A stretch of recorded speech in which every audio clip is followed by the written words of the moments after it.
Hello guys, ഇന്ന് ഞാൻ നിങ്ങളെ കാണിക്കാൻ പോകുന്ന ക്രൂസിലൊരു മെയിൻ ഡൈനിങ് ഹാളാണ്.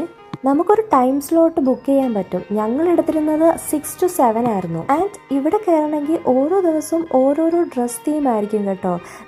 സമ്മർ അല്ലെങ്കിൽ പാർട്ടി വെയർ അല്ലെങ്കിൽ ഫോർമൽസ്. ഞങ്ങൾ പോയ ദിവസം ഫോർമൽസ് ആയിരുന്നു. ആൻഡ് നമ്മുടെ ടൈം സ്ലോട്ടിൻ്റെ സമയത്ത് നമുക്ക് വേണ്ടിയിട്ട് ഒരു സീറ്റ് ബുക്ക് ചെയ്തിട്ടുണ്ടാവും. ആൻഡ് നമ്മളെ അറ്റൻഡ് ചെയ്യാൻ വേണ്ടിയിട്ട് ഒരു വെയിറ്ററും ഒരു 5-star റെസ്റ്റോറൻറ്റിൽ കാണുന്ന പോലത്തെ ഫാൻസി മെനുവും പിന്നെ അതേപോലത്തെ ട്രീറ്റ്മെൻറ്റും ഒക്കെ ആയിരിക്കും കേട്ടോ. നമുക്ക് വേണേൽ എല്ലാ ദിവസവും പോകാം, പക്ഷെ ഞങ്ങൾ 2 ദിവസം മാത്രമേ പോയിട്ടുള്ളായിരുന്നുള്ളൂ. കാരണം ക്രൂസിൽ തന്നെ വിഞ്ചാം എന്ന് പറഞ്ഞൊരു സ്ഥലം ഉണ്ടായിരുന്നു. അവിടെ ബുഫേ ആണ്, നമുക്ക് എത്ര വേണമെങ്കിലും വാരി കോരി എടുക്കാൻ പറ്റും.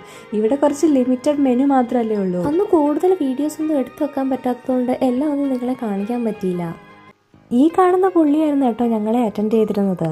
കുറച്ച് കഴിഞ്ഞപ്പോൾ എല്ലാവരും സ്വീറ്റ് കാരലൈൻ എന്നുള്ള പാട്ടിൽ വൈബ് ചെയ്യുന്നുണ്ടായിരുന്നു. നല്ല രസമുണ്ടായിരുന്നു അത് കാണാനായിട്ട്. Burden runs off my shoulders. How can I hurt one holding you?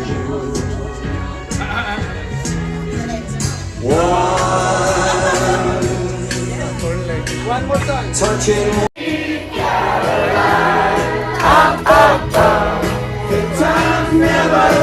ആണ് കേട്ടോ ഞങ്ങൾ ഓർഡർ ചെയ്ത സ്റ്റാർട്ടർ. കുഴപ്പമില്ലായിരുന്നു എന്ന് വേണമെങ്കിൽ പറയാം. പിന്നെ മെയിൻ ഡിഷായിട്ട് ഞാൻ വാങ്ങിയത് റൈസും പ്രോൺസ് കറിയായിരുന്നു കേട്ടോ. ഡെസേർട്ടിൽ ഞാൻ വാങ്ങിയത് ഐസ്ക്രീം വിത്ത് ഹോട്ട് ചോക്ലേറ്റ് കേക്കായിരുന്നു. ചേട്ടൻ വാങ്ങിയത് ബേക്കഡ് അലാസ്ക ആയിരുന്നു. അത് നല്ല ടേസ്റ്റ് ആയിരുന്നു. I regret not buying that. ഈ ക്രൂസിലെ മെയിൻ ഡൈനിങ് ഹാളിൽ പോകുന്നത് ഒരു 1 ടൈം എങ്കിലും എക്സ്പീരിയൻസ് ചെയ്യേണ്ട കാര്യമാണ്. അപ്പോൾ ഈ വീഡിയോയിൽ എത്രയൊക്കെയുള്ളൂ ഗൈസ്. കൂടുതൽ ക്രൂസ് വിശേഷങ്ങളുമായിട്ട് ഞാൻ വീണ്ടും വരാമേ. See you in my next vlog. Tata.